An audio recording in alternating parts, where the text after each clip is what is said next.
Bienvenidos a Negocios de Otro Planeta, el podcast de Miguel Ángel Ruiz. Aprende con el marciano emprendedor sobre negocios, marketing y ventas.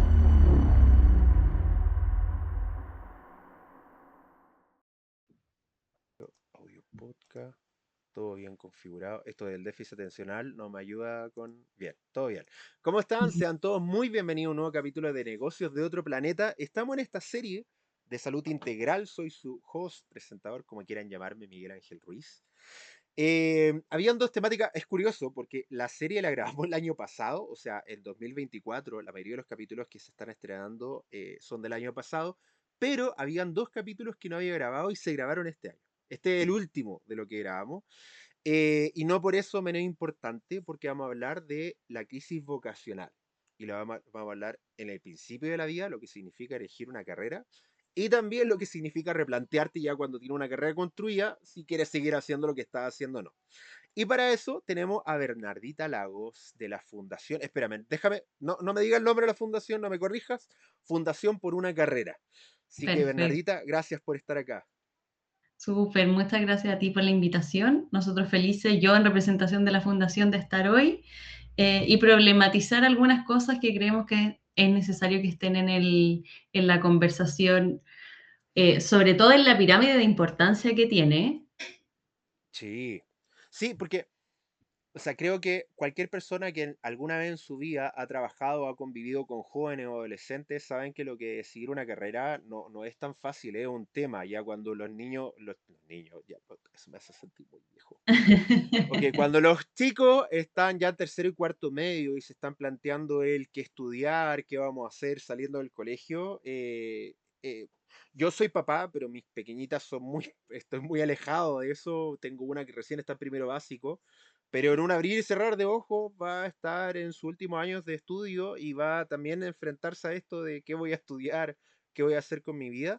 Y antes de partir con tu carrera, quiero sentar el precedente de lo importante que es que con 17, 18 años, sabiendo poco o nada de la vida y de lo que significa trabajar y de la carrera, uno tiene que elegir lo que probablemente va a hacer por los próximos 20, 30 años. No es una decisión cualquiera que un día me levanté y dije, ay, quiero ser médico. Es una decisión compleja, difícil, que tiene consecuencias a largo plazo y que no siempre es tan consciente, tan pensada, a veces es muy de guata, es muy de feel, ¿no? De sentirlo. Y después nos damos cuenta de que la carrera que elegí no era como yo lo pensaba y el mundo laboral no era tan bonito como me lo planteaban y por lo tanto no es algo fácil de decidir. Mm, sí, o sea, ahí creo que, y desde nuestra experiencia, lo que vemos en el día a día, nos enfrentamos justo a un montón, a una sala de clase llena de jóvenes de 17, 18 años que estuvieron 12 años en un modelo súper asistencialista, bien paternalista, que les dijo qué hacer, cómo, cuándo, a qué hora, y ahora llegan a cuarto medio y es, decide tú. Decide tú dónde, cómo, cuándo, cómo lo vas a financiar, carreras que además son cada año más caras, entonces además este peso de qué miedo al error, como por las implicancias económicas que tiene esto, y también la comparación, o sea, en un momento etario que son tan importantes los pares, mis compañeros, ese temor increíble de decir, ¿qué pasa si yo no quedo? O cuando a veces los papás, con las mejores intenciones del mundo, dicen, pero tranquilo, tómate un año, decide con calma, pero el terror que surge como, pero mis compañeros van a entrar a la universidad, yo me voy a quedar atrás, ¿qué va a pasar conmigo? Y es como que se derrumba el mundo y no sé qué hacer, no sé por dónde partir, hay tanta información. Yo creo que es una receta perfecta para que surjan los cuadros ansiosos, la Sí. depresión, entonces eh, creo que es un proceso que la escuela y las familias tampoco no saben cómo preparar previamente hasta que llegó cuarto medio y hay que decidir. Sí, y piensen que este podcast, evidentemente, la mayoría de los que lo escucha somos emprendedores y un porcentaje importante de mi público son papás. No todos los emprendedores son papás, estamos en una sociedad donde ya no es como tan normal tener hijos, es como bien 50-50, pero los que somos papás insisto, yo soy hija de pequeñitas, pero en algún momento me he enfrentado a papá que voy a estudiar y es como de, qué sé yo, son cosas que uno se los plantea como papá y no sé, como profesional, como persona, como papá, si tengo la herramienta suficiente para darle a mi hija, sí, es, bueno, me voy a adelantar un poco a esto. A mí me encanta mucho un libro de Sir Ken Robinson que se llama El Elemento. El Elemento para mí es un libro, si alguien no lo ha leído, por favor se lo recomiendo. Sir Ken Robinson ya falleció, que en paz descanse. Es un inglés que tiene un libro y habla de tres factores importantes y que podemos entrar como materia con esto, con Bernardita. Que él habla que tú tienes que encontrar tu elemento, aquello por lo cual naciste y alguien está dispuesto a pagar. Tienes que encontrar la zona que es donde este elemento funciona, ¿no? Es bien visto, es valorado y tu tribu, que es aquellas personas que vibran con lo mismo que tú. Entonces, sí creo que tengo por ese lado herramientas, pero desde la teoría a la práctica de poder conversar con un adolescente, que normalmente entre la hormona, los cambios, todo lo que significa decidir, está en un proceso bastante delicado, no, desde la teoría a la práctica no es tan fácil, no es como sentémonos, hija, ok, hagamos una lista de las 10 cosas que quieres estudiar, centrémonos aquí, no, suena bonito, pero no es tan fácil hacerlo, no creo como papá que sea tan fácil el proceso de ayudar a nuestro hijo a estudiar, y ojo, desde la mirada, estoy viéndole desde la mirada de aquel que busca que su hijo estudie algo que le gusta, no algo Mm. que le impone una carrera, estoy obviando eso porque creo que es un tema que podemos tocar, pero eso de imponer, no, tú tienes que ser médico porque toda la familia es médico, yo creo que es un peso abrumador para cualquier persona. Lejos de ayudar, yo creo que es una carga excesiva para cualquier cerebro adolescente. Sí, ahí justamente cómo hacer dialogar el momento en que como papá te tocó decidir, que responde a un escenario cultural, social, económico muy distinto al que enfrentan hoy los hijos, los jóvenes. O sea, primero hoy contexto de guerra nuevamente, estamos en un escenario que no invita para nada a la tranquilidad, entonces ya le sumamos otro factor de estrés terrible. Eh, los chicos que hoy están en cuarto medio, que están en próximo, tuvieron un par de años de clases en pandemia, que Mm, también fue bien extraño, o sea, cómo ellos se pensaron como grupo curso y después volver a conocer a estos compañeros en persona, las lagunas que ellos nos comentan que quedaron respecto como a ciertos conocimientos, también es como se siente muy en desventaja eh, y es muy difícil como compararlo con otra generación porque genuinamente no vivieron lo mismo. Entonces, claro, hacer que un papá o una mamá se acerque y le diga como, mira, pero yo lo hice así, obviamente a tu hijo o hija no le hace sentido porque no responde al mismo contexto y aparte que, pensando de nuevo, cuando teníamos 17, 18 años, tu referente, por muy bacán que pueda ser, diciéndolo más coloquialmente, tu papá, no es tu papá, no es tu mamá, sino mm. que son otras personas que por lo general, además, no sé, pues están, no sé, hoy pensando en la música urbana, tal vez los cantantes del género urbano son más cercanos para alguien de 17, 18 años que su papá que trabaja, no sé, en un modelo más tradicional en un banco, como que no terminan de entender qué hace un adulto en el trabajo. Y sí, tengo muchos amigos trabajando en banco. Esto no es nada con ustedes, pero a nadie le parece a los 17 años atractivo trabajar en un banco. No es como excitante decir, voy a trabajar en un banco con terno y corbata todos los días de luna a viernes de 8 a 6. Sí, no es. No, o No, sea, puede que alguien ya después entre en un banco y encuentre divertidos los desafíos de la vida. Perfecto. Insisto, conozco mucha gente que trabaja en banca, no es nada contra ustedes, amigos, pero no suena emocionante, no suena excitante desde afuera y dicen, yay, voy a trabajar en la banca, voy a probar créditos. No suena algo atractivo para un chico que están con los youtubers, con los tiktokers, con los influencers, tienen a los de de las redes sociales, influencers lo mismo, tienen claro, a los artistas urbanos, tienen a los deportistas, entonces uno mira, que evidentemente ser artista urbano, ser TikToker o ser futbolista es mucho más atractivo que trabajar en un banco desde afuera. Que después uno llegue, eso es otro tema, de que uno llegue, lo fácil que significa ser una... Da lo mismo, pero Mm. visualmente es mucho más atractivo. Bernardita, antes de... Nos saltamos, nos dimos una vuelta, pero tú estudiaste psicología, la digo por tales. Sí, sí. Partamos con una pregunta, ¿por qué psicología? Mira, esta es la pregunta que yo creo que escuché todo el primer año de la carrera. Yo creo que cada profe que tenía nos preguntaba por qué psicología, por qué psicología, y yo creo que como mismo el camino vocacional, yo creo que cada vez la respondí de una manera distinta porque obviamente con el paso del tiempo se va transformando. Tal vez llegando a mi caso personal, yo sí era el prototipo de que los primeros años de la media tenía muy claro mi camino, siempre fue más vinculado a las ciencias sociales, pero yo iba mucho más como por el derecho, a veces psicología, no sé, y llega a cuarto medio, muy, muy clásico, y es como veo que hay un universo disponible de opciones, de carreras, y que me interesaban muchas cosas, y yo decía, ¿qué hago? Todo me interesa, nada tanto, ¿qué hago? Pero psicología siempre llamó en mí algo más, sobre todo por entender cómo el funcionamiento del cerebro humano, tal vez ciertas conductas, tal vez poder poner en palabras qué era que tomáramos ciertas decisiones o por qué nos sentíamos así, también muy un camino de autoconocimiento, creo que eso fue lo que me hizo decir como, ya, psicología es lo que me hace más sentido hoy.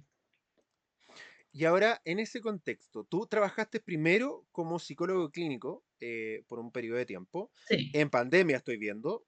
No, perdón. sí, O sea, crisis social pandemia, como que estábamos, no sí. sé cuál de las dos mejor. Les recuerdo a aquellas personas que nos escuchan del resto del mundo y no, el resto de Chile, Dios mío. El resto del mundo somos el mejor país de Chile, ¿viste? Esa frase la tengo aquí. Aquellas personas que no nos escuchan fuera de Chile, el 2019 en Chile pasó una crisis social, se lo recuerdo. Nosotros no solo nos vimos inversos en pandemia el 2020, el 2019, a finales del 2019, nosotros vivimos una crisis social de a lo menos 3 meses que fue eh, extraña, para no decir horrible, y fue algo que como país no sé si estamos preparados para vivirlo. Creo que muchos de nosotros nos vimos inmersos en un no sé qué está pasando, no sé en qué país estoy viviendo, no reconozco a mi país. Entonces, no solo vivimos la crisis, la pandemia, como todos lo vivimos, sino que la crisis social que fue anterior a la pandemia, fueron muy pegaditas, no nos ayudó mucho a la situación. Trabajaste como psicólogo clínico. Por qué no seguir en lo psicólogo clínico, que es como lo clásico, ¿no? Lo que se asume, psicólogo clínico, no tratamiento, y se ven siempre como a los temas de laboral o marketing, que hoy día se trabaja mucho, como una prostitución de la carrera, ¿no? Mm, Dicho de bien forma, que algo que se ve así, ¿no? Es como, y sí. laboral, ¿no? Que el clínico es como lo bacán, ¿no? Lo clásico. Por qué partiste por ahí, pero... Sí, de hecho, o sea, yo creo que en su mayoría cuando uno entra a estudiar psicología piensa en el camino de la psicología clínica porque es el prototipo, la imagen del psicólogo en un box con paciente y genuinamente así entré yo, como que eso era lo que me llamaba la atención. De hecho, al momento de elegir como un área para especializarme dentro de la carrera, iba por clínica, pero muy de la línea del tema de hoy, del contexto además, estallido social, pandemia, fue un poco ya, yo empiezo a hacer psicología clínica, pero yo sentía como, me gusta, pero también quiero algo más. Ujú, Como que me sentía muy deseosa de psicología clínica, además es un trabajo muy solitario, porque tú estás en el uno a uno con el paciente, si trabajas en un contexto, no sé, como de salud pública o de una clínica, hay algunos contextos donde te encuentras con colegas, discutes casos, con psiquiatras, pero la verdad eso se reduce mucho y yo tenía como un llamado muy personal a buscar el equipo, a problematizar lo que estaba haciendo. Entonces eso me hizo como, no sé si quiero dejar la psicología clínica por siempre, pero sí necesito hoy algo más. ujú. Y ahí, ¿cómo llegaste a la fundación? Y después aprovechamos, entramos a qué es lo que hace hoy día la fundación, Fundación por una Carrera, cuando comencé, hace mucho tiempo estaba buscando un profesional. Yo me demoré en grabar esto no porque quise, sino porque me costaba encontrar un profesional. Es que hay varias características. Tiene que tener una línea de vocación, tiene que estar dentro de la skill. Si ustedes buscan los perfiles normalmente de los psicólogos en cualquier plataforma online, aparece como las cosas que trabajan, ¿no? No sé, adicción, etcétera. Y encontrar temas de orientación vocacional no es tan común, no es tan Ujú. común como uno piensa. Y aparte que tenga esa disposición de exponerse frente a una cámara y conversar, también es otro tema importante, porque válidamente no todos quieran aparecer frente a una cámara y hablar de una temática, que es válido. Eh, entonces, tener esta doble disposición me costó. Cuéntame un poco cómo llegaste a la fundación y después me cuentas un poco qué es lo que hacen, ¿no? Sí, súper. Ahí yo genuinamente en ese momento, eh, una colega ya, que fue mi compañera en la universidad, había pasado por la fundación. Entonces ahí, obviamente uno como que entra a un lugar y tiende a compartir más información. Llegué y dije, mira, qué interesante. Empecé a ver más de la fundación y justo había una vacante. Y dije, como te digo, estaba yo justo en este proceso de quiero algo más, voy a probar y si no me equivoco, había una vacante para un trabajo como de media jornada. Ujú. Entonces yo en contexto, aparte de que hacía clínica, mis papás son emprendedores, entonces en contexto de estallido y pandemia, tuvieron además la necesidad de transformar, porque yo muy vieja escuela, por decirlo de alguna forma, eran muy de un lugar establecido, entonces fue como, hay que llevar todo a redes sociales porque si no, se nos muere la fuente de ingreso del hogar. Entonces yo estaba como un poco en la clínica, un poco con esto, pero igual quería algo más. Y entonces había una opción de media jornada en la función. Y dije, voy a probar. Finalmente, por esas cosas de la vida, me llamaron para otra cosa dentro de la fundación, que era un reemplazo y ese reemplazo fue breve, era para como apoyar con ciertas cosas y después a las semanas me llaman como para ofrecerme algo full time. Y yo dije, no, sí, full time. Y así llegué a la fundación, por esos momentos que se dan perfectos y que calzó todo, y yo quise asumir el desafío. Porque para puntualizar, partiste como encargada de proyectos de empresa, luego coordinadora de continuidad de estudio de educación superior y hoy día como directora social. O sea, fuiste dentro de Sí, la misma fundación escalando y por lo que veo, un año, no al año, un año, ¿no? O sea, fuiste de a sí. poquito como viendo hoy día el perfil como un año en uno, un año en otro, un año en otro y fuiste poco a poco subiendo. Sí, en general el camino de la fundación me abrió primero distintos contextos, como tú mencionas, yo parto en la parte que es como más, en ese momento tenía el nombre de responsabilidad social empresarial y empiezo a tener un trabajo que tiene que ver mucho con permanencia en la educación superior, de acompañamiento, con comunidades, un proyecto además que estaba con comunidades del norte de Chile que estaban, lo que implicaba además eran estudiantes que tenían que trasladarse de o educación rural más lejana a estudiar en una ciudad, que tenían distintas brechas. Y eso ya a mí me enganchó mucho como la posibilidad de poder aportar ahí. Y claro, después año a año iban surgiendo desafíos que a mí como que me motivaban más y hoy estoy en la dirección social de la fundación. Y cuéntame un poco, ¿qué es lo que hace la fundación para aquellos que nos están escuchando y dicen, qué raro la temática de la fundación, ¿no? Qué diferente a lo que uno normalmente ve en fundaciones, a pesar que hay fundación de todo, ¿no? Pero es una temática súper puntual. Sí, mira, ahí la misión de la fundación justamente es que nadie deje de estudiar por falta de recursos o motivación. O sea, nuestra misión en general. La fundación nace con el interés genuino de los fundadores de que no se perdieran más becas, porque había en ese entonces, ella, muy alimentada por el contexto de Revolución Pingüina y todo eso, la búsqueda de que el ingreso a la educación superior fuera más transversal y ellos vieron como, oye, hay hartas becas que la gente no conoce y se están perdiendo. Entonces ellos se unen, crean este buscador de becas que es gratuito, está disponible, es una herramienta de la fundación. Entonces ahí tú puedes ingresar y buscar becas para poder ingresar a la educación superior. Pero con el paso de los años se dan cuenta que, claro, financiar la educación superior es un punto importante, pero hay un paso previo que es elegir estudiar en la educación superior y qué estudiar.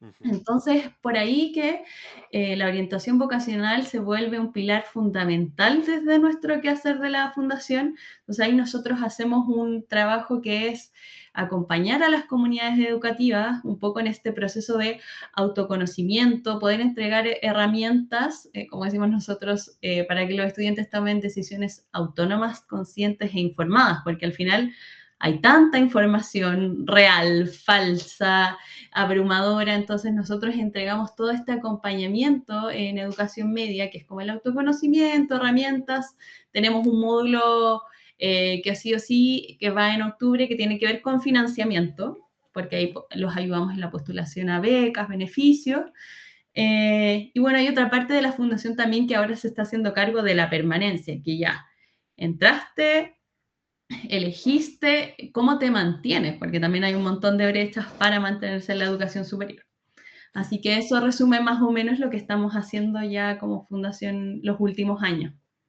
Qué interesante porque, insisto, estoy de acuerdo porque creo que hay dos puntos sobre las becas. Uno, la cantidad de becas que no se adjudican porque no se conocen. Y dos, la cantidad de becas que se adjudican pero se dejan de lado simplemente porque la persona abandona la educación superior. Y son 12 desafíos que están conectados pero son diferentes. Eh, ya entrando a tierra derecha y a lo nuestro, lo que nos convoca.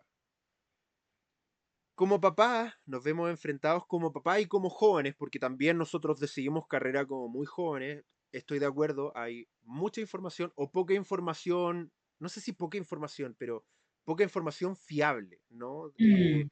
Encontrar una fuente de conocimiento sobre un área no es tan fácil, no es que la gente abiertamente comparta, oye, yo llevo 10 años trabajando eso y significa esto.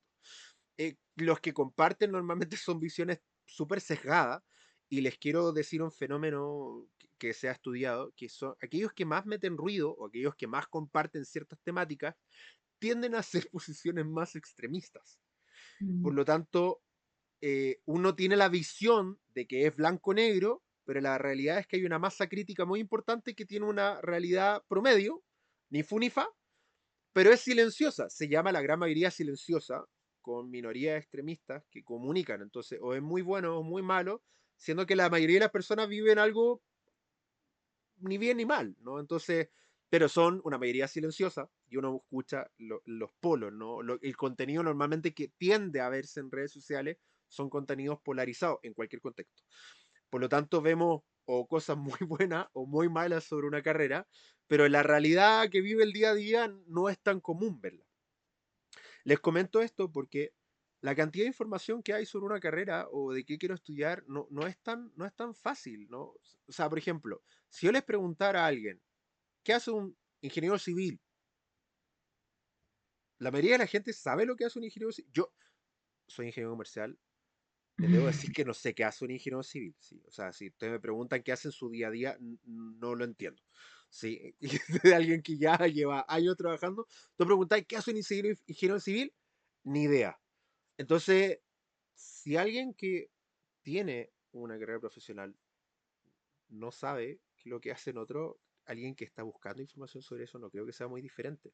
Entonces, hay mucha información o poca información. ¿Cómo ayudamos a nuestros chicos, a adolescentes, jóvenes, a tomar decisiones? Estoy de acuerdo, autónomas. Yo estoy 100% de acuerdo con eso.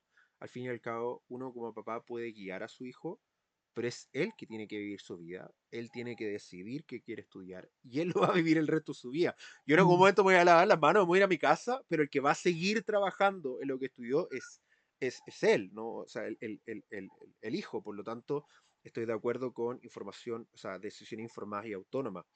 Pero ¿cómo se genera un contexto en el cual un joven pueda tomar una decisión informada y autónoma por sí misma? Sí, mira, ahí yo creo que pensaba en dos cosas mientras hablabas. Uno, este tema de los referentes y de poder tener claridad de qué tratan las carreras. Porque, y ahí tomo de nuevo mi situación personal, me acuerdo mucho de estar en cuarto medio y ir, no sé, a una feria vocacional y que en el fondo la asesoría era como, tómale la malla. Y uno veía un montón de nombres de asignaturas y era como, no tengo idea qué voy a pasar en este ramo. Eh, Y también hablaba con una sobrina hace unos días que también está en este proceso y me decía como, sí, igual me tincan las ciencias sociales, pero por ejemplo un sociólogo, no sé qué hace un sociólogo. Y yo era como, claro, entiendo el problema, porque ¿Mm? también creo hoy en día, sobre todo hoy en día, que nos enfrentamos a que las carreras y el mercado laboral exige que las carreras terminen siendo muy plásticas en el sentido de que, no sé si a ti te pasó, pero a mí igual, yo en la carrera vi un montón de ramos, un montón de cosas, pero igual en el día a día uno hace cosas muy distintas a la que estudió esos 5 años. Entonces, también es un buen referente si él como ve la malla, si en realidad lo que uno hace en el día a día difiere harto de eso. Y también, por ejemplo, desde mi campo, desde la psicología, es muy distinto lo que puede ser un psicólogo clínico, de un educacional, de alguien que trabaja en una rama deportiva, hay un sinfín de áreas que explorar. Entonces, ¿cómo le decimos cómo lee la malla o entra a la página de la universidad? Al final, los referentes creo yo que siempre van a ayudar mucho más que entrar a una página web, ver información, con este riesgo, además de lo que tú dices, que no sabemos cuál es la información real, que fácilmente uno cae en los extremos. Yo creo que mientras más recursos de testimonios tengas, mejor, pero también, y creo que es un trabajo que nosotros tratamos de hacer harto desde el trabajo desde orientación vocacional, es que sí, uno elige una carrera, pero uno tiene que elegir una carrera pensando en que esto puede ser a veces más abrumador o no, depende de cómo tú te lo tomes, de tu proyecto de vida. Mm. Porque al final una carrera es una herramienta que uno ocupa para construir la vida que idealmente quieres tener y por eso nuestro trabajo inicia más que qué área les gusta, sino como ya, ¿cuáles son tus intereses? Mm. No sé, ¿te gusta tocar la guitarra? ¿Te gusta cocinar? También por otro lado, ¿a qué cosas tú le das valor? Por ejemplo, en un trabajo, tú le das valor a trabajar en un trabajo estructurado de 9 a 6 todos los días porque te gusta la estructura, o por el contrario, te gustaría un trabajo donde puedas hacer más teletrabajo y viajar por el mundo, que dependa más de ti, puedas desarrollar tu creatividad, o por otro lado, ojalá, no sé, no interactuar tanto con personas en el uno a uno y estar más con mi computador tranquilo y que nadie me moleste, para mí eso es el mundo ideal. Partir la exploración desde eso y eso tiene mucho que ver con la posibilidad de que jóvenes y adultos podamos explorar, porque también me pongo en el contexto de la sala de clases, ir a decirle eso a unos estudiantes que tienen todo dado y esquematizado con una rutina, es muy difícil si no tenemos alguna actividad que los invite a explorar, a probar, a entender que el error no es el fin del mundo, sino que como ya no te fue bien en el taller de, no sé, de manualidades, nada, no pasa nada, tal vez no es el área que te gusta, sino sigamos Sí, probando. a mí me iba pésimo estos temas de... Y claro, de hecho, por si no lo sabía, yo no sabía esto, aprendí después con el tiempo, eh, los hiperactivos con déficit atencional tienen problemas de motricidad fina. Y es como de, ah, mira tú, tengo una justificación de por qué soy tan malo en artes plásticas, artes visuales, dibujo, y la mayoría de los trabajos era mi mamá sacándose 4. Sí, porque si lo hacía yo, ni siquiera alcanzaba el 4. Y claro, también es que hay tantas cosas. Porque si uno mira esta frase que está mucho en redes sociales de si uno evalúa a un pescado escalando un árbol, evidentemente va a salir mal evaluado. Y es evidente que en el colegio uno se enfrenta a una cantidad de ramos importante y a uno le va mejor o peor en alguno. O de, Ujú. de plano detesta alguno. O sea, yo había ramos que de plano detestaba. ¿Sí? Artes visuales, educación tecnológica, todas estas cosas que fueron con las manos, si bien me gustaba hacer maquetas, sabía que me salían horribles, me frustraban, por lo tanto, no eran ramos que yo disfrutara. Dibujo, sí, yo tuve dibujo. Yo vengo de la transición, yo tuve castellano, historia y geografía, y después tuve comprensión del lenguaje, entonces estoy entre las dos. Yo tuve dibujo, y yo sufría con dibujo, a pesar que me gustaba dibujar. eh, por lo tanto, uno se ve enfrentado a cosas que le va bien, cosas que no nos va bien, cosas que nos gusta y cosas que no nos gusta. Y es curioso porque también hay veces que nos va bien en cosas que no nos gustan. O sea, nos va Así muy bien en cosas que no nos gustan. Dicen, pero que eres muy bueno en esto, pero es que no me gusta. Ujú. ¿sí? Pero es que tienes talento, pero no me gusta. Entonces, también insisto, es un desafío desde múltiples aristas tomar la decisión de qué hacer por el resto de mi vida. Yo tengo anotado acá eh, de esto de las materias, porque me acuerdo que yo no tengo nada contra este profesor. A mí, yo estos comentarios no los hago en tono de personal de nadie o que me caiga mal alguien, pero yo hice un diplomado en neuromarketing el año 2014 y uno de mis ramos se llamaba ecología cognitiva. Lo único que te voy a decir es que después de terminar el ramo todavía no entiendo de qué va la ecología cognitiva. Eso. Entonces uno mira y dice, si tú me pones la malla de una carrera para guiarme, si yo no sé de qué va ingeniería comercial, ¿de qué me sirve leer econometría? ¿Sí? Si Ujú. yo leo el nombre de econometría, que por lo demás no tiene descripción abajo, dice econometría, listo. ¿Qué carajo es econometría? Yo con 17 años no tenía la menor idea ni de qué iba, ni o que te digan microeconomía, macroeconomía. ¿Te dice algo de lo que va, de lo que hace? Entonces, leer la malla, y la verdad es que hay una cantidad de ramos inútiles dentro de las mallas, eso es otra discusión, pero la cantidad de ramos inútiles que uno mira y dice, no entiendo de qué va el ramo, e incluso después de pasar el ramo, sigo sin saber cuál es la utilidad del ramo. Entonces, claro, que estas guías vocacionales sean lee la malla, yo creo que es mediocre. Creo que lo único que...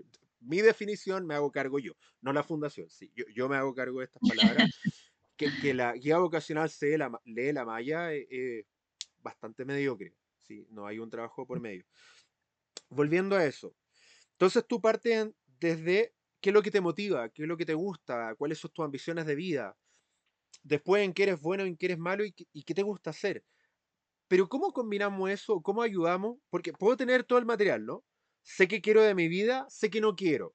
Ok, perfecto. Sé que cuáles son mis intereses, sé que me gusta y que no. Y también sé en qué más o menos soy bueno y en qué más o menos no. Pero ¿cómo traduzco estos tres materiales en una carrera? Suena un desafío. Sí, suena un desafío y ahí tenemos, eh, creo que distintos caminos para llegar tal vez a posibles respuestas, porque ahí también nosotros como fundación trabajamos en distintas mesas de trabajo con otras organizaciones y problematizamos también mucho esto. O sea, eh, creo que no hay una respuesta única, fin definitiva para esto, porque entendemos que la orientación vocacional y la vocación pasa por distintos procesos y de hecho ahora ya acuñamos el término de vocaciones múltiples, porque no entendemos que uno no nació y va a ser como sí o sí profesor y como que ese es el camino que te determinó, sino que además, por un lado, por el contexto global, la transformación es necesaria, constante, hay distintos hitos como históricos, personales, además que van haciendo o invitando a que uno tenga como una transformación en la carrera vital, no sé, esto mismo que tú mencionabas de ser padre, ser madre, a veces implica, no sé, en el caso de las mujeres además, parar por mucho tiempo tu desarrollo profesional y a veces después como la dificultad de cómo vuelvo a trabajar, cómo me Mm, inserto en el mercado laboral de nuevo, en un mercado que además es súper competitivo, que además no invita mucho a compatibilizar paternidad, maternidad con trabajo. Eh, entonces, como tú dices, ¿cómo llego a esa respuesta? Primero, no hay una respuesta única, pero muy de la mano de la tecnología, de los tiempos que corren, nosotros también nos hemos puesto en este desafío y hay, como te digo, herramientas más tradicionales, hasta de la filosofía japonés, está este modelo del Ikigai, no sé ujú. si lo conoces, que Sí, sí, también sí. como que responde muy en la línea de lo que me gusta hacer, en lo que soy bueno, por lo que me pueden pagar y también lo que necesita el mundo, que creo que es un área muy importante no descuidar, porque genuinamente hay distintas cosas que me pueden interesar, que puedo ser bueno, pero también es importante darle una mirada al mercado laboral, qué está disponible por el tema de la frustración y porque sabemos que hay una inversión económica importante a la hora de estudiar. Entonces después no encontrar campo laboral es complejo. Entonces, como te digo, hay herramientas más tradicionales como el Ikigai, pero también nosotros ahora desarrollamos un chat de orientación que justamente te permite alinear intereses valores, lo que me gusta, lo que no, y poder llegar a la convergencia de cuáles carreras se podrían alinear. Esto está muy bajo el modelo de ChatGPT. Nosotros lo hicimos con otra organización que es Innovación, que se maneja más en este tema de tecnología. Nosotros todavía somos bien análogos para algunas cosas.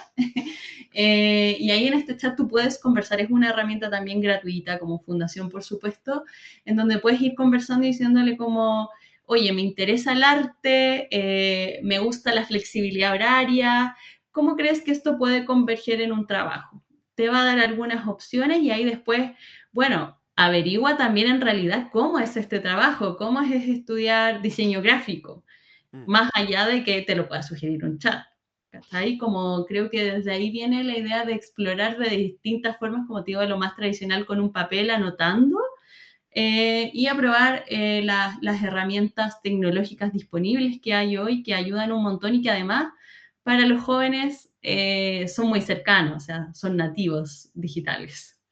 De hecho, me comprometo, si después me mandan los links, pongo los links debajo, Obvio. tanto de los podcasts y todo, tanto de la herramienta, aquellos que estén con beca, de si, si me pueden mandar el de las becas y también el de este chat, y los dejo acá para aquellas personas que quieran utilizarlo, se lo quieran compartir a su hijo, sobrino, a quien sea, y que tengan acceso directo para que no tengan que buscarlo. Me comprometo a ponérselo acá abajo para que ustedes puedan tener acceso a eso. ¿Sabes qué estaba pensando? Que yo lo encuentro, hay gente que encuentra tétrico Kitsania y a mí me encanta porque te permite experimentar trabajo jugando. Hay gente que lo encuentra tétrico. Independiente de cuál visión del mundo tenga cada uno, que alguien lo encuentra como la cuna del capitalismo porque lo enseña a los niños a ser obreros desde antes, lo encuentro una visión un poco sesgada. Créeme que lo he escuchado Mm. un montón de veces, lo encuentro un poco absurdo, lo siento. Si alguien opina así, es respetable, lo encuentro ridículo igual, pero lo respeto.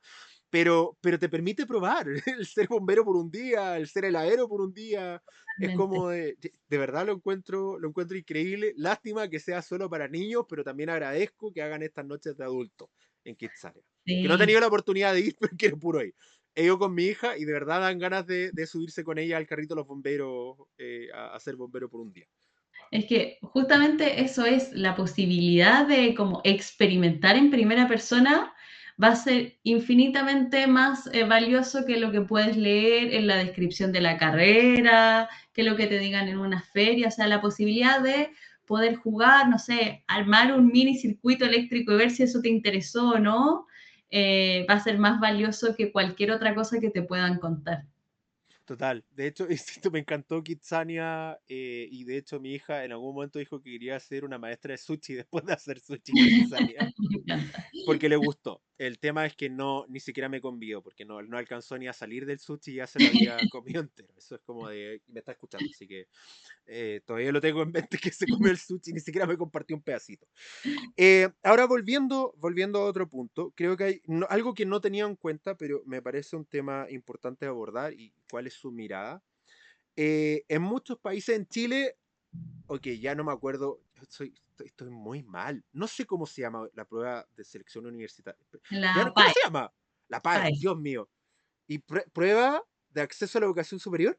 Sí, sí, sí, Ok. sí. Es que ya pasamos de la prueba de actitud académica a la prueba de selección universitaria, ya no sé en qué va, pero es importante porque un hito en muchos países es una prueba estándar que te permite obtener puntaje y obtener tanto becas, beneficios, como también acceder a universidades. Y eso también o sea, si ya es estresante tratar de elegir carrera, aparte tener que dar una prueba para ver si quedáis en las carreras que elegiste, también es un tema. ¿Cómo ven ustedes también esto? Yo entiendo las pruebas de selección en general, pero me parece una carga estresante para los jóvenes de 17 años, una carga pero brutal. Cualquier persona que ha estado cerca de un joven que está por dar este tipo de prueba en cualquier país del mundo, no es tan divertido. De hecho, lo pasan muy mal, tienen problemas, duermen pésimo los días anteriores, tienen problemas gastroenterológicos, o sea, es una carga cognitiva importante, mucho más allá de elegir carrera, que son dos Mm, cosas. Elegir carrera y hacer una prueba que tiene el peso de que te puede ayudar o no a elegir, a quedar en la carrera que tú elegiste. O sea, una cosa es elegir la carrera y otra cosa es quedar en esa carrera. ¿Cómo ves tú esto? ¿Cómo ve la fundación? ¿Cuál es su visión frente a este tipo de pruebas de selección que ocurren en muchos países, no solo Chile? Mm, sí, no, totalmente. Como tú dices, creo que es un proceso que genera demasiada ansiedad, demasiada presión. Por un lado, cuando los chicos y chicas todavía están en el colegio, además el colegio muchas veces enfatiza mucho en que les vaya bien y todo, viéndolo desde el lado más perverso, por decirlo de alguna forma, porque obviamente al colegio le genera prestigio tener estudiantes con resultados exitosos, entonces en los ensayos en cuarto medio el que tuvo mejor nota se transforma en un 7. Entonces entramos como en esos incentivos medios de condicionamiento clásico, eh, que Tétrico, por lo demás. obviamente, Tétrico. Yo opino que tétrico. Sí, de verdad muy tétrico. Eso y el Simse, sí. Entonces, claro, con el tema de la búsqueda de carrera, como tú bien dices, hay un año, tal vez si lo acotamos a cuarto medio, entonces puede generar ansiedad o no, pero hay más tiempo. En cambio, acá es el día que van a rendir la prueba de competencias matemáticas y si justo ese día, no sé, que a muchos les pasa, además que he escuchado casos de pucha, escuché que tenía que tomar un muy buen desayuno, pero con los nervios, claro, comí huevo y me hizo pésimo, me sentí mal y qué concentración iba a haber en la prueba. Entonces, como que dejamos todas las posibilidades y las proyecciones, los sueños que tienen estos jóvenes por cumplir en el resultado de una prueba que dura 1 hora y media. Y después, imagínate, si no les va mal, como enfrentarse a eso es muy duro. sí, Eh, sí. por eso nosotros tal vez ahí buscando tal vez aminorar esa ansiedad, también les pedimos a los chicos y las chicas que se fijen harto que primero los procesos de ingreso a la educación superior se han ido diversificando. Ahora hay hartos accesos especiales, ya sea para si tienes algún, eres destacado en deporte, si eres un líder en tu comunidad, por ejemplo, para que más mujeres entren a las carreras del área STEM, de ciencia y tecnología, también hay cupos especiales que evitan justamente como pasar por este otro proceso de la PAES y también buscar tal vez instituciones que fomenten más el ingreso a través del ranking, que tiene que ver estas notas históricas que tuviste 4 años, no solo la foto de un Mm. momento, de un día específico, que es súper sesgado al final. Total. Yo lo único que puedo decir de mi lado, sabiendo de que obviamente mi historia es sesgada, es existen distintos caminos para llegar a Roma. Sí. Y se los voy a decir que esto es literal. Nunca hice ninguna prueba de selección en ninguna, porque mi primer objetivo en mi vida nunca fue entrar a la universidad, no era dentro de mi objetivo. Yo estudié en un instituto profesional, una carrera técnico profesional, hice continuidad de estudio y amigos, se puede hacer continuidad de estudios con universidades públicas. Sí. Entonces, no todo tiene que ver con la prueba. Y lo único que les digo es que ¿cómo el concepto articulación educacional que Regulación. tiene que ver Sí, sí, con cómo partía en un CFT, en un centro de formación técnica, subí a un instituto profesional, subí a una universidad y voy subiendo, convalidando ramos y convalidando experiencia. Y por ejemplo, les puedo contar que no lo terminé por diferentes motivos, no viene al caso de este podcast, pero estudié ingeniería en gestión de empresa en un instituto profesional que falleció, así que decirlo en voz alta no tiene sí. ningún sentido, que en paz descanse. Y después pude hacer una continuidad de estudio en una universidad pública de ingeniería comercial. Y 2 años adicionales, a los 4 años y medio que ya había tenido, te permite ser ingeniero comercial de una universidad pública sin hacer la PSU. En mi tiempo PSU, en mi tiempo PSU, sí. Entonces, uno mira y dice, hay formas de cómo llegar a esto. Ahora, insisto, yo cuando estudié en un principio no pensaba estudiar ingeniería comercial ni seguir estudiando. De hecho, fue dentro de la misma institución que nos contaban que había un programa de continuidad de estudio. Y era como de, ya si ya entré a estudiar un par de años más menos, hagámoslo. Y tampoco era tan diferente el costo, por lo tanto, lo fui haciendo de forma natural.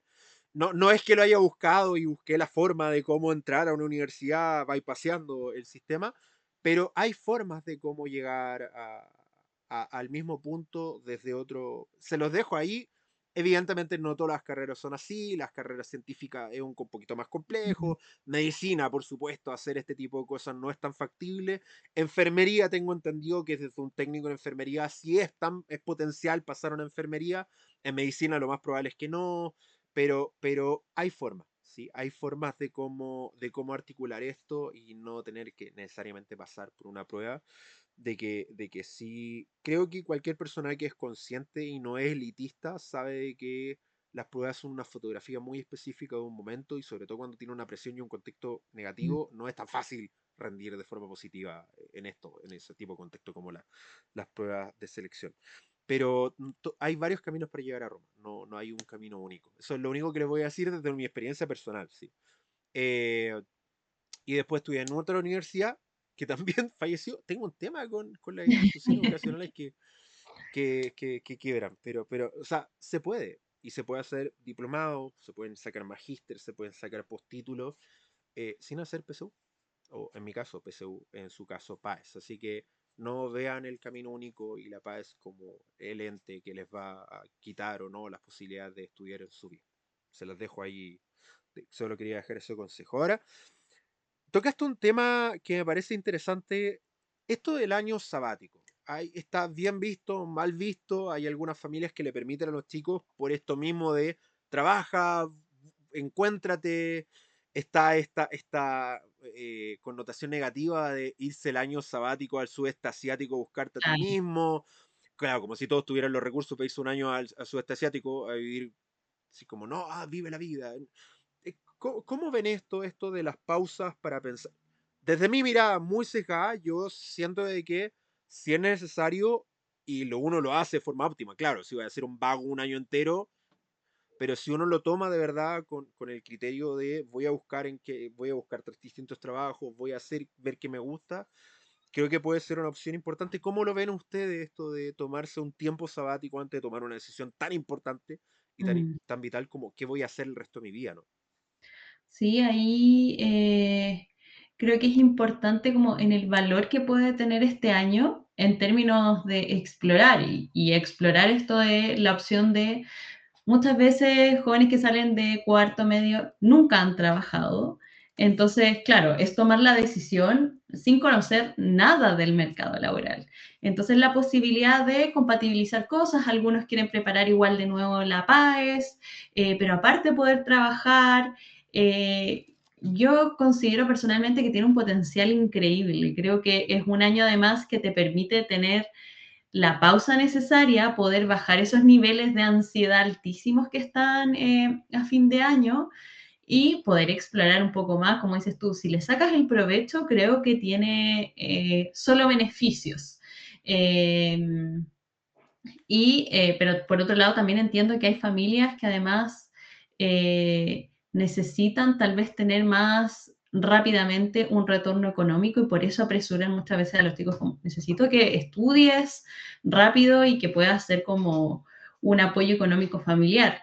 Y ahí obviamente entendemos que hay distintos contextos, pero en la Sí. medida de lo posible yo lo alentaría, sobre todo, como te digo, porque siento que es sin duda una herramienta de autodescubrimiento, dedicarse un año a hacer distintas cosas, estudiar, trabajar, ya sea en cualquier cosa, al menos te va a dar la estructura de cómo es tener un equipo de trabajo, tener horarios que cumplir, y ahí ya te va a dar luces de esto que conversamos un rato, de conocer a qué le doy yo valor. Como me gusta tener un trabajo de 9 a 6, de trabajar, no sé, en un lugar como un mall en el retail, que es altamente exigente, que no tienes como espacios como muy de dispersión, que hay leyes como la ley de la silla, pero que a veces eso no te garantiza que te vas a poder sentar.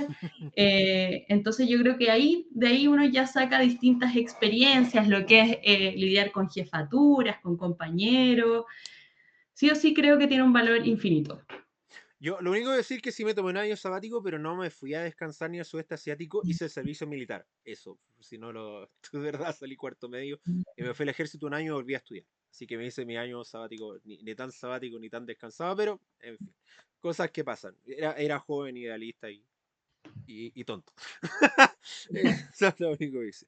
Oye, tengo dos preguntas y dos temáticas para ir terminando y no quitarte más tiempo. La primera es ¿qué ocurre con los cambios? Estudié 1, 2 años, hay personas que ya el tercero y cuarto se replantean seguir en la carrera.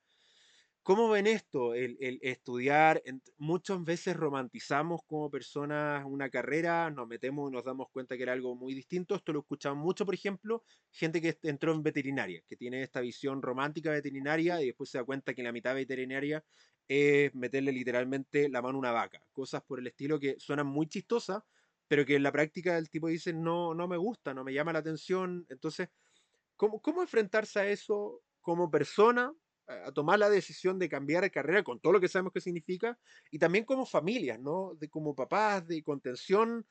eh, Mi mirada es que si ya vais en tercer y cuarto año, es como, y tenéis que un año más, como dale el año, después por último cambié buscáis otra. Pero claro, los primeros 2 años, el cambiar de carrera es algo que se ha hecho bastante común, pero también hay otras implicaciones, el pérdida a veces de la gratuidad, o sea, Mm. es todo un tema, ¿no? ¿Cómo ven esto de estudiar, darse cuenta de que no era lo que yo esperaba, repensar qué estudiar? Tampoco una decisión muy fácil, no es como que alguien diga, ¿sabéis qué? No me gustó, me cambio de carrera. Si hay gente que se va cambiando de carrera constantemente, lo entiendo, o sea, hay extremos, pero ¿cómo ven este fenómeno de replantearse si quiero seguir estudiando lo que empecé a estudiar? Sí, yo ahí pienso en dos casos, efectivamente, de los jóvenes que entran en primer año. Al menos el 25% manejamos más o menos que se cambia de carrera, se sale de la carrera, pero no porque no quiera estudiar, sino porque tiene esta sensación de que esta no era la carrera, y que genuinamente después retorna al sistema educativo. Entonces ahí sí vemos un problema que tiene mucho que ver con nuestro quehacer de orientación, porque efectivamente esa persona sí quería estudiar, pero tal vez no tuvo las herramientas necesarias para tomar una decisión más informada, más consciente, tal vez con la posibilidad de haberse acercado a ese campo. Y por otro lado, también como un proceso que creo que yo lo he visto o lo he conversado ya sea con colegas o con amigos que han estudiado otras carreras, que igual naturalmente se da que, no sé, en el tercer o cuarto año, como tú bien decías, hay un momento un poco de crisis, que uno igual cuestiona la carrera, porque efectivamente se cae este ideal de que esta es la carrera perfecta y es perfecta para mí. Es incluso un poco como una relación que están estos primeros meses de enamoramiento y que todo es perfecto, pero claro, después con el paso de los años uno también empieza a ver que, no sé, a cuestionar tal vez algunas prácticas que tienen las carreras, o también a darte cuenta que tal vez en el próximo año, cuando termines la carrera, el campo no es el que tú pensabas. Entonces surgen cuestionamientos que son naturales, porque al final esto de la vocación, como decía hace un rato, se construye y se reconstruye constantemente. O sea, nosotros con los chicos y chicas trabajamos distintos juegos de intereses y valores, pero les decimos súper claro, esto es una foto de quién eres tú hoy. Si tú respondes este mismo juego tal vez en un año más, los resultados van a ser distintos, porque Mm. efectivamente los intereses cambian, los contextos cambian. Entonces, cuando es en los primeros años, ahí yo, como te digo, y por eso era tan pro del año sabático, porque creo que si hay más tiempo para poder explorar más, conocer más, poder pasar por la práctica, vas a tener herramientas que puedan evitar que estos primeros años te tengas que salir, o tal vez entrar a alternativas que sean más generales, como es un bachillerato, que te puede presentar distintas opciones y después elegir lo más específico. Pero claro, ahí yo también coincido cuando ya es más adelante, en tercero o cuarto año, que estás prácticamente a puertas de salir de la carrera, entender también que la carrera, como lo decía en un principio, yo lo veo más como una herramienta que te ayuda a construir tu proyecto de vida más que tu vida en sí misma, esa carrera. Entonces, claro, tal vez ahí mi aliento sería, termínala y tal vez explora otra cosa, busca Mm. otra cosa.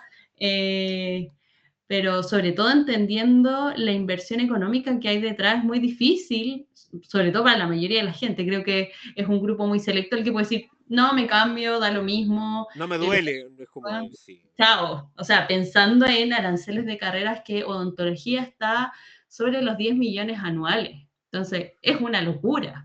$10.000 a aquellos que nos están escuchando desde cualquier otra parte. $10.000 a pro, un poquito más, un poquito Claro, menos. y siendo yo creo que conservadores, pensando además todo el gasto de instrumentos, materiales, Sí, arquitectura, que uno mira y dice la cantidad de material que se gasta ahí, Dios mío, horrible. es horrible. Mi segundo, yo trabajé y estudié, dentro de las cosas, y mi segundo año trabajé en una cafetería, en la Católica. Y por ciertos momentos me hice cargo de la Católica Lo Comendador, o el Comendador, que es donde está Un contador creo que es, ¿o no? Lo Contador, arquitectura, donde está arquitectura. Y Dios mío, yo veía a los chicos, porque literalmente la cafetería está al frente de arquitectura. Y veía a los chicos la cantidad de material que traían. Y es como, esto se lo da a la universidad. Y me miraban así, como es chiste, es como, no, te estoy preguntando genuinamente. Es como, no, lo tengo que traer yo. Y es como de, au. Todos los días, todas las semanas haciendo maquetas. Y los pobres, cuando vi el reclamo de los chicos de arquitectura, yo estuve frente a una cafetería. Habían chicos que estaban 3 días, no se cambiaban de ropa, no habían salido. Iban a comprar café para seguir trabajando y había 72 horas metidas en la cuestión de talleres para sacar su maqueta. Y uno miraba y decía como, amigo, anda a bañarte. Pero uno mira y dice, y están ahí porque tienen una presión. Entonces, me salí un poco de la idea, pero me acordé ya que estaba en eso. Eh, y la familia, ¿cómo la enfrenta la familia? Porque uno tiene que sostener a un chico y también duele, o sea, lo entiendo. Es Mm, literalmente, del punto de vista muy frío, perder un año. mm. Lo ganaste en experiencia, todo lo que tú queráis, pero pagaste un año, $10.000, por ejemplo, odontología. Pagué los 10 palos. Sí, me di cuenta que no me gustaba. Perdí 10 palos. No es como que yo vaya por la vida tirando 10 palos de un lado para otro, según que conversamos. Probablemente el 90% de la gente en Chile y en Latinoamérica tiene esta realidad de que se esfuerza, le cuesta, y que por lo tanto $10.000 no es como que lo tengan para, que es como cuando me sale un video en TikTok y es como, te sobran 148 millones, como, mira, si me sobraran 148 millones no estaría viendo TikTok. Sí, es que uno mira y dice como, ¿a quién le va este video? La gente que realmente tiene esto no ve TikTok, en vez de estar viendo una red social exclusiva para ellos. Pero lo que voy es que, ¿cómo lo hace la familia para contener? El papá, la mamá, el apoderado, y la familia en su conjunto, porque también influyen. ¿Cómo lo ves tú desde tu experiencia, desde la experiencia de la fundación? Sí, ahí de hecho, para nosotros creo que ha sido fundamental entender el rol fundamental que tienen las familias en esto. Como no podemos hacer un trabajo aislado solo con él o la estudiante, porque las familias tienen una historia detrás y muchos chicos o chicas son la primera generación que va a ir a la educación superior. Entonces a veces no hay información de qué es estar en la educación superior, sostenerse en la educación superior, esto mismo que hablamos de los gastos o a quién acudir si necesito apoyo. Y también creo que inevitablemente cuando un hijo o hija entra a la educación superior, igual papás, mamás, la familia en general, tiene como un sueño compartido, o sea, todos buscan que ojalá su hijo, su hija logre ser exitoso, tenga sueños, ese trabajo le pueda traer como estabilidad y sin duda si es que eso deriva en tener que salirse, hay obviamente un gasto enorme que se hizo, por eso nosotros como le damos tan fuerte al tema de ojalá buscar opciones de financiamiento que ayuden y que no dependan solo del ingreso familiar porque es insostenible. Eh, y también a trabajar esto como familiarmente, lo que es la frustración. Al final, dejar una carrera, sobre todo entendiendo esto del peso, que es mi primera decisión más autónoma, no funcionó, Mm. he visto muchos casos que lo sienten como un duelo terrible, entonces es como afrontar una situación de duelo que además es compartida, porque uno entiende, tal como lo hablábamos recién, que involucra al mamá, a la mamá, al papá, a los hermanos, y que todos tenían un poco ahí como idea de chuta, mi hermano, mi hermana va a ser ingeniero, lo que sea. Entonces, yo lo afrontaría incluso con ese matiz y con esa sensibilidad, que es un proceso difícil y que hay que afrontarlo como grupo familiar y entenderlo incluso, como te decía, con el término de duelo. Mm. Ahora, último tema y no menos importante, lo conversamos en el prepodcast esto de la crisis de los 40, ¿no? Ya tengo una carrera, ya llevo años trabajando en la industria, 10 20 años, y uno está en estos 30 35 40 años, que es lo que dice la crisis de la mediana edad, hoy día le pusieron como término, en el cual uno dice, se replantea si quiero seguir lo que estoy haciendo, a veces normalmente hay despido de por medio y uno se enfrenta a emprender. Emprendo en lo que seguí trabajando, quiero seguir trabajando en esto, pero como emprendedor, quiero buscar nuevas cosas, tengo nuevos intereses. ¿Cómo afrontar esto como profesionales o como emprendedores? Tengo un emprendimiento exitoso, llevo 10 años, pero estoy aburrido porque gano plata, pero no me siento, no sé, no me siento realizado. Tengo un negocio exitoso, entonces es soltar la fuente de ingreso para ir a explorar un mundo con una incertidumbre enorme. Entonces, es que, bueno, también aquel que tiene un trabajo y que ya tiene una carrera, probablemente ya tiene una jefatura o tiene una consolidación y por lo tanto cambiar de carrera significa partir de cero. Es algo complejo de decidir, ¿no? Porque tiene consecuencias económicas, emocionales. ¿Cómo ves tú esto de la crisis, del replantearse, del sentarse y decir, ¿esto es lo que quiero para el resto de mi vida? ¿Esto me gusta? También hay situaciones límites que nos dicen, oye, llegué a este punto y no sé si es lo que quiero seguir haciendo. O situaciones que se van cargando, ¿no? No sé, yo no sé cómo la gente que rechaza seguros, por ejemplo, concilia el sueño, si es que lo concilia. ¿No? Entonces es como de, llega un punto, es como de, quiero seguir soportando esta carga emocional. O la misma psicología. Yo conozco psicólogos con muchos años que dicen, ¿sabes qué? Me quiero retirar de la psicología clínica porque estoy desgastado. Mm, Necesito un aire porque también escuchar problemas, esto del separar lo profesional de lo personal, amigos, somos seres humanos. No, el no engancharse con cierta historia es imposible. mm, Tienes que ser psicópata para no poder enganchar o sea, ¿cómo no podía enganchar con historias de personas y llevártelo a la casa? Yo sé, a mi esposa, por ejemplo, le encantan estas series de médicos.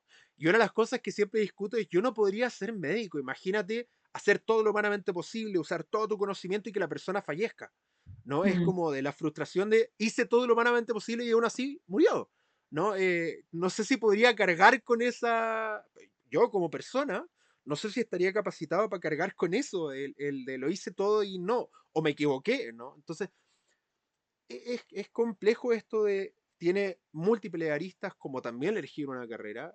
¿Cuál es tu visión sobre esto? ¿Qué Mm. recomendación a alguien que se está enfrentando a esta crisis le harías tú de pensar, frenar, de bajarse un poco que para en el mundo que me quiero bajar, ¿no?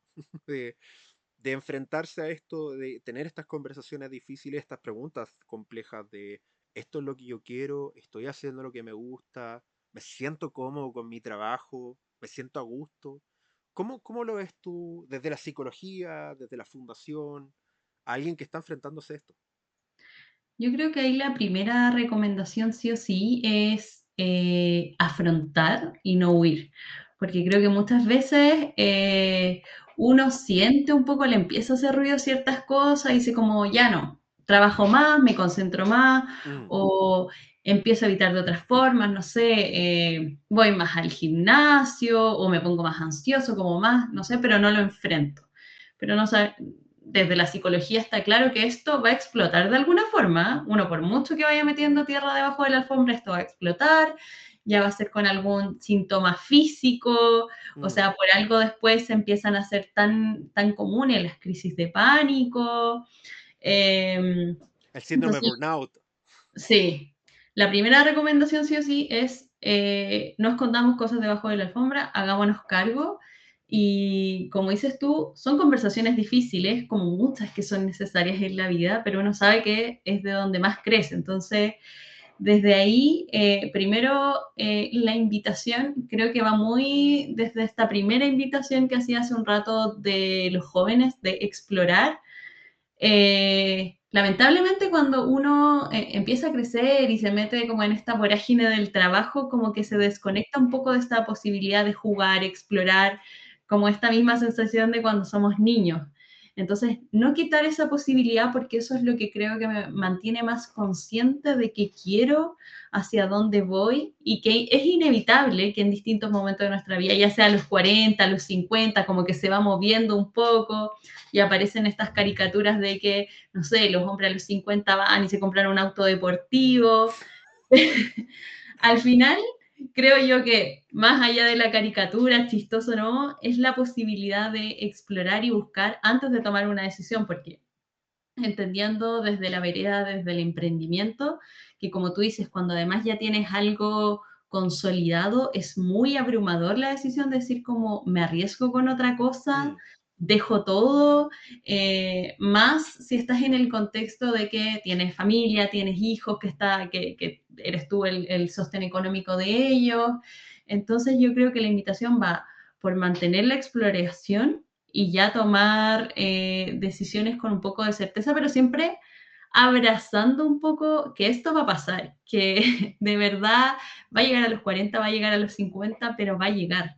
Yo creo que lo peor que uno puede hacer es rehuir.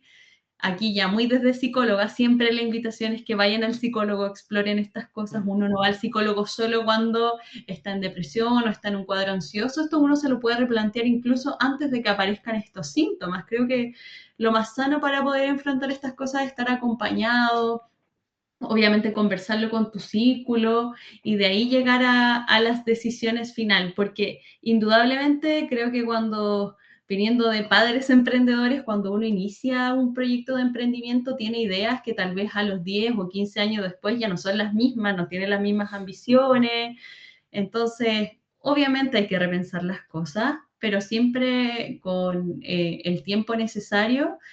Creo que el escenario más hostil es cuando esto llega de golpe a través de un despido o Mm. tienes que afrontar una quiebra, que ahí ya es como, además hay que tomar decisiones muy rápidamente. Pero ojalá esto se pueda trabajar y se pueda integrar como una arista más de la vida, como que la salud mental y el autoconocimiento tiene que ser una constante, tanto como ir al gimnasio, tanto como el control anual en el médico, como te digo, porque es inevitable. Sí, ahora, si alguien, si tuvieras que darle un consejo a una persona que está en esto de voy o no voy al psicólogo, necesito o no necesito, qué le dirías tú desde tu mirada de... Porque también hay un miedo, hay un costo de ir al psicólogo en Sí. Chile, es una inversión. Bueno, no sé si, no conozco la realidad de algún país que sea muy amigable con cubrir temas de salud mental. Yo no Mm, conozco los países escandinavos pero probablemente, claro. pero el resto del mundo no cubre tanto. Yo conozco re pocos seguros complementarios que cubran, por ejemplo, psicología o psiquiatría. Uno que tiene déficit atencional, los medicamentos, o sea, yo no me medico simplemente porque uno mira los precios y dice tratamiento, $120, tratamiento mensual, y es como el precio promedio, y uno mira y dice, no sé, es como que la pienso, ¿no? Yo Mm. puedo vivir con déficit, he vivido toda mi vida, es como que puedo vivir un par de años más con esto. ¿Qué, qué, qué consejo le darías tú ante alguien que dice, voy o no voy? ¿No? Esto de, ¿me tiro o no me tiro? Mm. Sí, ahí primero me acuerdo de la palabra que usamos hace un rato de cuando uno romantiza la universidad o una carrera, y creo que también, por un lado, puede pasar eso, que hay gente que viene muy con la idea de voy al psicólogo y él va a resolver como todos estos problemas. Eh, no es así, no va a pasar. Y de que también encontrar el psicólogo a veces adecuado, adecuada, también es un proceso. A veces vas a ir a uno y no te va... Es igual que ir a cualquier otro profesional que a veces tú vas, no sé, al kine y en realidad lo que te dijo ese kine no te convenció tanto, no te gustó su método de trabajo y no significa que la psicología no funcione. Hay que buscar al más adecuado. Ahora hay hace unos meses estaba viendo una organización que había desarrollado como un match, como de Tinder, pero para encontrar psicólogo que fuera en la línea de lo que tú necesitabas. Entonces, herramientas miles y también yo en mi búsqueda curiosa también, el otro día probé con un prompt para ChatGPT. Le dije como, ya, quiero que hoy seas como si estuviéramos en una sesión de psicología clínica, tú vas en el psicólogo, bla, bla, y al final es una herramienta útil para Ujú. probar cómo te va. Y ahí tú decís como, chuta, puede que funcione, puede que no. Y efectivamente tomando el punto de lo costoso que es, buscar algunas alternativas. Casi todas las escuelas de psicología, las universidades tienen clínicas a bajo costo o a costo gratuito, obviamente con estudiantes supervisados, pero que pueden ser un primer acercamiento necesario para quien no puede recurrir porque económicamente es muy costoso, pero mi recomendación totalmente siempre va a ser ir. Siempre Mm. algo va a salir de ahí. Y última pregunta antes de invitarte a que nos comparte la información de la fundación. Y si viene de golpe lo que mencionaba, si viene el cambio, es un tren que te acaba de atropellar y te enfrentaste a que perdiste el trabajo, quebraste, hay un cambio, hay una guerra, y se te fue el negocio, hay una crisis social, hay una pandemia, o sea, ¿cuántos negocios quebraron por crisis social y pandemia? O incluso, yo escuché esto hace mucho tiempo, si la crisis social no hubiera llegado, yo hubiera sobrevivido a la pandemia, pero recibir dos golpes tan consecutivos no me dejó, entonces, pero uno no anda por la vida pensando que va a haber una crisis social, y lo más probable es que pueda volver a haber una en 5 años más. Y Mm. dice la OMS que cada 10 años lo más probable es que venga una pandemia, entonces, como que deberíamos agregarlo dentro del modelo de decisión. Pero en fin, y si me atropella, ¿qué hago? Tengo que Sí, decidir rápido, tengo que reflexionar, pero tengo que, porque son, nadie tiene 3 meses para decidir quebrado. claro. Claro, no, ahí yo creo que, y que siempre son fundamentales. Ningún proceso, ya sea psicológico de cualquier tipo, podemos verlo como de la persona aislado. Sí o sí, las redes de apoyo, creo yo, son fundamentales. Tomar decisiones en un contexto abrumador, ya sea por un accidente, ya sea por el estallido social, ya sea por una pandemia, solo es muy abrumador porque uno tiende a tomar decisiones desde el impulso. Mm, Hay que actuar rápido, pero creo que el círculo te ayuda mucho a ponerle paños fríos y a tomar decisiones un poco más racionales, entendiendo que, volviendo tal vez al ejemplo de que este tipo de decisiones no me impacta solo a mí, sino que impacta a mi círculo de alguna u otra forma y que esas personas pueden ser claves, entendiendo de que tal vez no hay tiempo para el proceso psicológico que va a durar un año o muchos mm, meses. Entonces, lo fundamental es tomar decisiones de lo urgente junto a mi círculo, las personas que son claves en mi vida, que me ayudan a tomar decisiones, ya sea mi esposo, mi esposa, mi mamá, mi papá, con ellos conversar y ahí tomar decisiones. Eh, y ahí creo que igual siempre en la adversidad, teniendo personas claves, surgen cosas como inesperadas, de mm, repente negocios aún más exitosos. Eh, y también volviendo como a la misma experiencia personal, yo también con mis papás en contexto de estallido social, pandemia, fue como, bueno, afrontemos esto juntos. mm. Yo sin ninguna experiencia en hacerme cargo de un emprendimiento y llevarlo a redes, pero de alguna forma llegaremos. Mm. Y por eso creo que las redes de apoyo son el factor protector máximo en este tipo de situaciones. Bueno, de hecho, varios estudios psicológicos, no creo que sea algo sorprendente para ti, hablan de cómo la robustez social permea nuestra psicología, nos evita. Hay personas que con una red social rica, red social humana, no red social una red social de verdad, ¿no? Incluso personas que tenían principios de Alzheimer no manifestaron Alzheimer debido a la riqueza social de su círculo, lo Mm, cual te demuestra lo importante. Somos seres gregarios, no estamos hechos para vivir solos. No es bueno que el hombre esté solo. Alguien decía por ahí hace un tiempo, ¿no? Eh, Bernardita, si alguien quiere ponerse en contacto con la fundación, una agrupación de padres o papás buscando esta información o chicos buscando información, ¿Dónde los puede encontrar? ¿Cómo los puede contactar? ¿Cómo puede encontrar contenido, recursos de ustedes? Sí, ahí está primero nuestra página web, www.porunacarrera.cl, donde están los recursos. Hay recursos gratuitos para padres, madres y apoderados, para estudiantes, para orientadores, comunidad educativa en general. Ahí tenemos como el acceso a todos los videos disponibles, material, fichas, etcétera, este mismo chat que tenemos de inteligencia artificial. Y también, si es que es más sencillo, volviendo a las redes sociales, el Instagram lo seguimos manejando nosotros. Distintas personas del equipo tienen acceso a ese Instagram, entonces constantemente nos mandan un DM y ahí nosotros vamos respondiendo cuando tienen dudas de cómo puedo postular este beneficio, cómo puedo saber más sobre esta carrera. Somos nosotros, no hay un bot todavía respondiendo, así que van a recibir una respuesta dentro del menor tiempo posible. Bernardita, muchas gracias por tu tiempo. Me comprometo personalmente a poner estos dos recursos que hemos conversado, tanto de los links de las becas para aquellos que quieran profundizar en esto y la estén buscando, estén en esa, y el chat para aquellos que quieran de alguna otra forma tener este recurso, papás o jóvenes que quieran identificar qué estudiar, que sí sé que es algo abrumador, creo que todos nos enfrentamos a eso. Muchas gracias por tu tiempo, por tu buena onda, por estar acá, por la conversación franca y sincera. Lo pasé muy bien, espero que tú igual. Sí, no, súper felices de volver con cualquier otro tema donde podamos ahí contribuir. Así que no, también lo pasé súper bien. Muchas gracias por la Genial. invitación. Gracias a ti por estar acá. Amigos, si hay algo que le gustó este capítulo, compártelo para que más personas puedan tener un negocio de otro planeta. ¿Conocen a alguien que ya estamos, bueno, ya estamos a mitad de año, esto, pero cuando se enfrenten a esta decisión o no saben qué estudiar o no saben qué dedicarse, mándele este capítulo para que pueda tener claridad, y aquellos papás también que estén estresados, mándale esto para que puedan ayudar a su hijo. Y ojalá todos podamos cumplir nuestro propósito en la tierra, aquellos que queramos hacer. Creo que eso, como papá, es lo que más queremos para nuestro hijo, que se sientan realizados, que se sientan felices.